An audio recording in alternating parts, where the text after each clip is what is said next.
काशी में 80 घाट पर तुलसीदास रोज रामचरितमानस को गाते थे। एक बार गोस्वामी प्रातःकाल शौच करके आ रहे थे तो कोई एक प्रेत से इनका मिलन हुआ।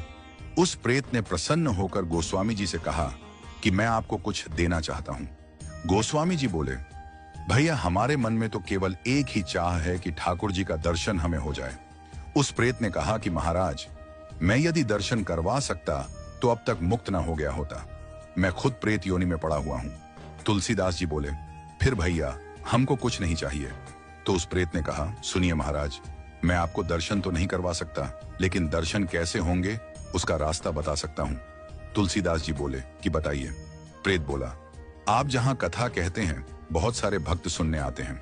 अब आपको तो मालूम नहीं, लेकिन मैं जानता हूं आपकी कथा में रोज हनुमान जी भी सुनने आते हैं। सबसे पीछे कंबल ओढ़कर एक दीनहीन कोढ़ी स्वरूप में जो व्यक्ति बैठता है और जहां लोग चप्पल उतारते हैं वहीं बैठते हैं। उनके पैर पकड़ लेना वह हनुमान जी ही हैं।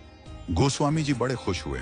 आज जब कथा हुई तो गोस्वामी जी की नजर उसी व्यक्ति पर थी और जैसे ही वह आया और बैठा तो गोस्वामी जी दौड़ पड़े और जाकर चरणों में गिर गए।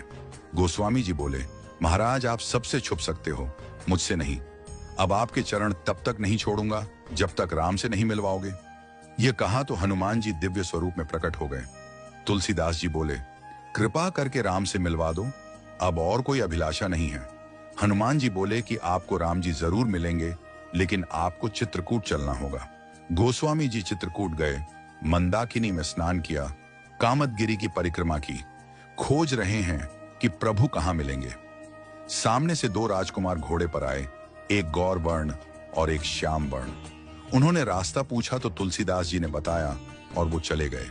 फिर हनुमान जी प्रकट हुए और बोले, अभी जो राजकुमार घोड़े पर थे वही तो राम और लक्ष्मण थे।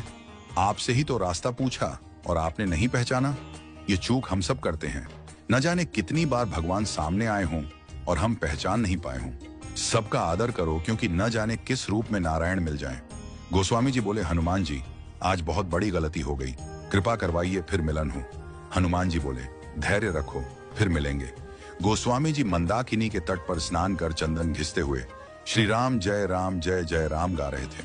ठाकुर जी बालक रूप में आए और बोले, बाबा चंदन बहुत प्यारा घिसा है, थोड़ा मुझे लगा दो। गोस्वामी जी ने दिया। हनुमान जी तोता बनकर आए और घोषणा कर दी कि चित्रकूट के घाट पर भाई संतों की भीड़, तुलसीदास चंदन घिसे, तिलक देत रघुवीर।